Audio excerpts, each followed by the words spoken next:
Baku for the first time, or when I visited certain museums around the world, and slowly but surely you put it together, and now it's just that the picture just starts to emerge a little bit more clear than, let's say, 15 years ago.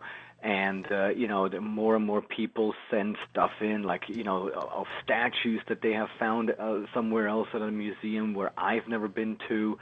So with the internet and with Facebook especially, we become an even more connected planet. And so that networking has been invaluable in trying to figure out, what was it all about, or what is it all about. And, it's amazing how, even on Ancient Aliens, we are discussing stuff where I personally didn't even know it existed. So, it's amazing what our research team has come up with. They're doing a spectacular job. Now, for our listeners around the world who may be asking themselves, what is this Ancient Aliens TV show that these two guys are talking about? It's very simple explanation. Ancient Aliens explores the theories that extraterrestrials have visited Earth for millions of years. Now, that goes from the age of dinosaurs to ancient Egypt to early cave drawings to continued mass sightings in the United States. And in each episode, it's a hit TV series on History Channel. The series gives a historic depth to questions, speculations, provocative controversies, first-hand accounts, and grounded theories surrounding this age-old debate. The question: did intelligent beings from outer space actually visit Earth thousands of years ago? Do you think that question has been answered, Giorgio? In my mind, yes, it has, because, to me, the whole ancient astronaut theory is not, and it never has been a matter of belief. It has always been a matter of knowing. I'm convinced that they were here. I don't need any, a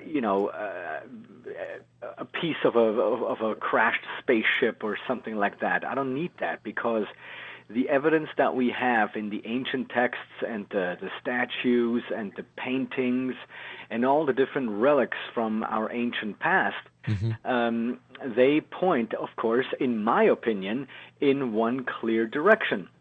And, if somebody wants to disagree with that, that is fine. I have absolutely no problem with anyone disagreeing with any of the conclusions that we draw on Ancient Aliens, and that's good. Debate is good. It becomes strange and bizarre when the debate turns to become, if the attacks become insulting and things like that, because then it's no longer a debate, and it's just hurling insults, and that's really not that does not advance anything. Why is there so much discord between different organizations within the UFO community? Why can't they work together, share the information, and solve the mystery? That's really funny that you should ask that question, because I just finished editing an article for Legendary Times in which the author asks that exact same question, because, we're all in this together. Yeah.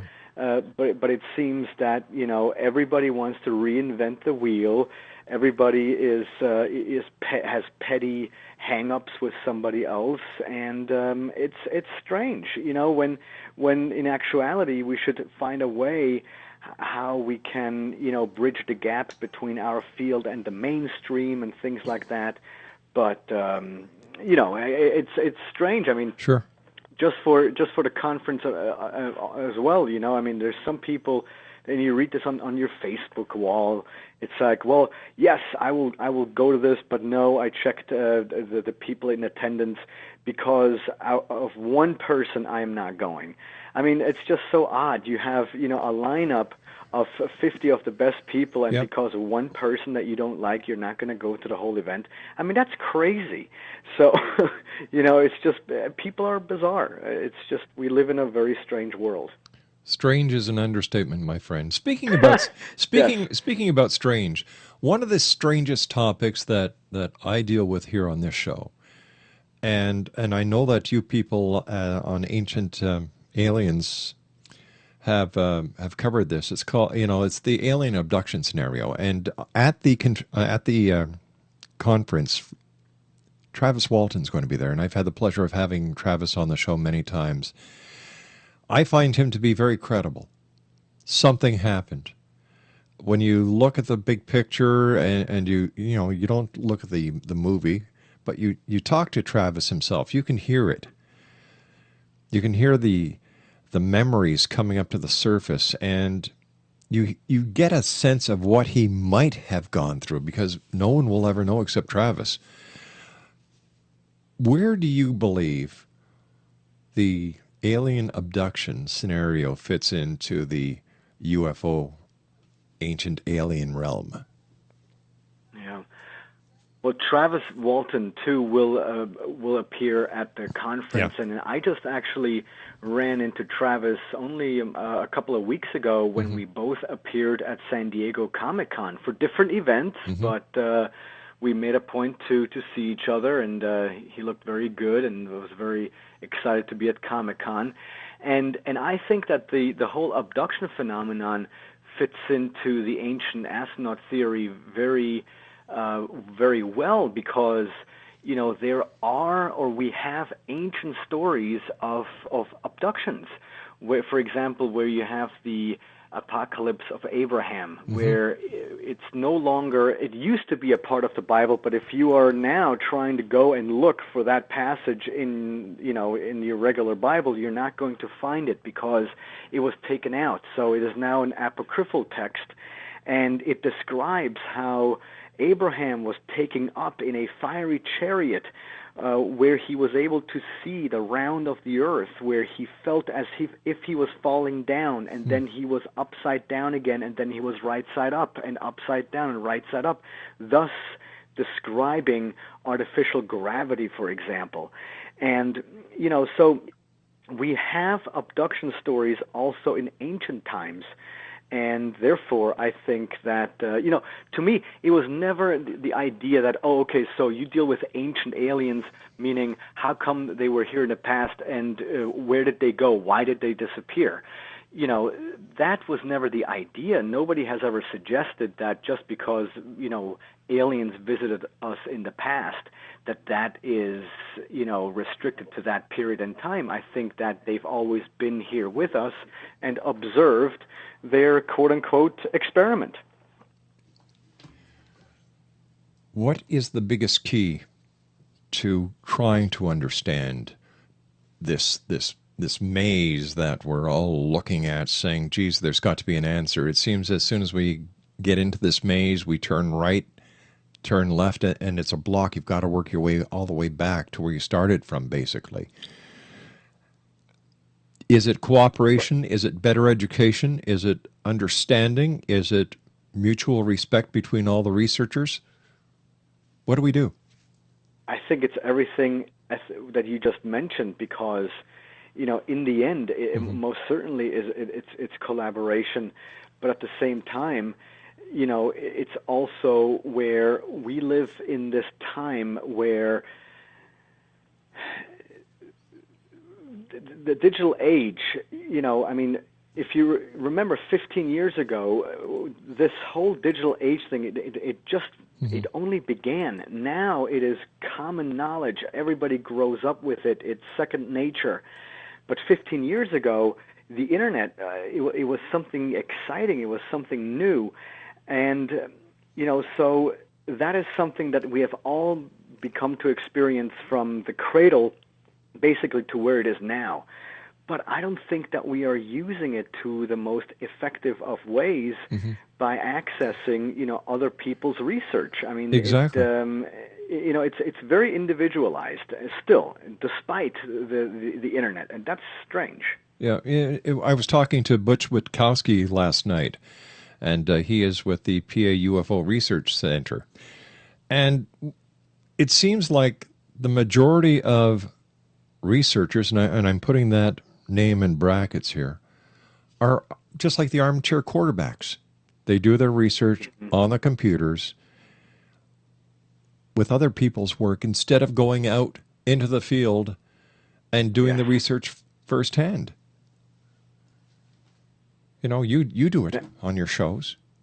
You do it Well, when and that is the thing that that once you go out and you go to the libraries, or you look at the texts, or you go and look at the monuments, or you look at the artifacts in the different museums, that is way different. You have no idea how many times a week or a month I am sent an article with pictures that were clearly photoshopped, not thinking that, hey, Giorgio might have actually been at that site, and he knows that that stone is certainly not there and definitely not in that configuration, or, it's frightening what in this day and age passes for real, and, all this stuff online on YouTube about, the discoveries of bones of giants and things like that. Those are all great stories, but has an actual fossilized giant bone been discovered? Nope. No, only replicas are in museums or in those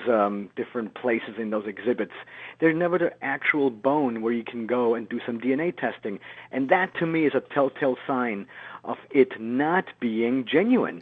But does that change my opinion on the ancient astronaut theory? Absolutely not.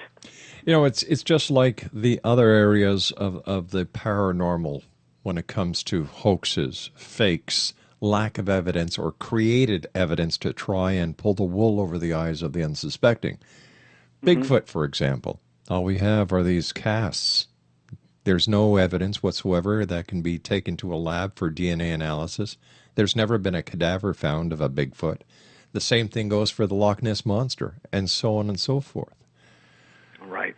I always say, Giorgio, that the Internet is the largest septic tank ever created by mankind.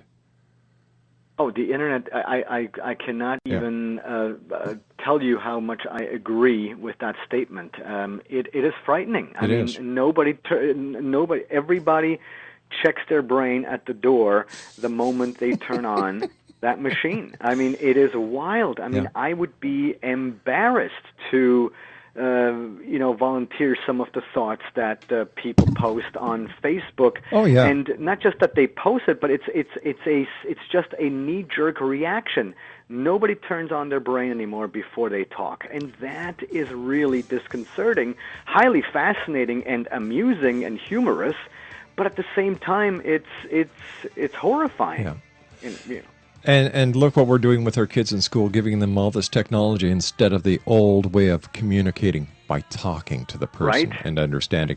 Giorgio, stand by, good friend. You and I have to take our final break. We'll be back in about 4 minutes from now.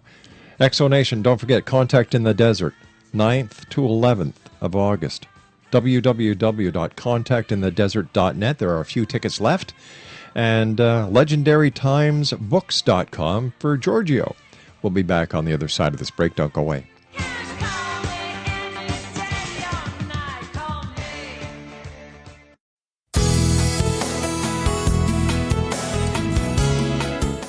With each new extreme weather event or terrorist act, it becomes increasingly obvious that we live in uncertain and challenging times. We all buy car insurance. Why not collapse and catastrophe insurance? Matthew Stein, an MIT-trained engineer and green builder, has written 2 outstanding books to help people prepare, plan for, and deal with everything from minor situations lasting a few days to full-on collapse. Matt's first book, When Technology Fails, is a manual for self-reliance, sustainable living, and surviving the long emergency. This massive book covers the gamut from first aid and emergency preparedness to alternative healing, renewable energy, primitive living skills, and 18th century technologies that could be critical to your comfort and survival in a long-lasting crisis. Matt's second book, When Disaster Strikes, is a comprehensive emergency preparedness handbook and survival guide. When Disaster Strikes is an essential item for every family's go bag. Both books are available at all usual sources. There's a wealth of totally free information posted at whentechfails.com, and author-signed copies may be purchased at mattstein.com. That's www.whentechfails.com and www.mattstein.com.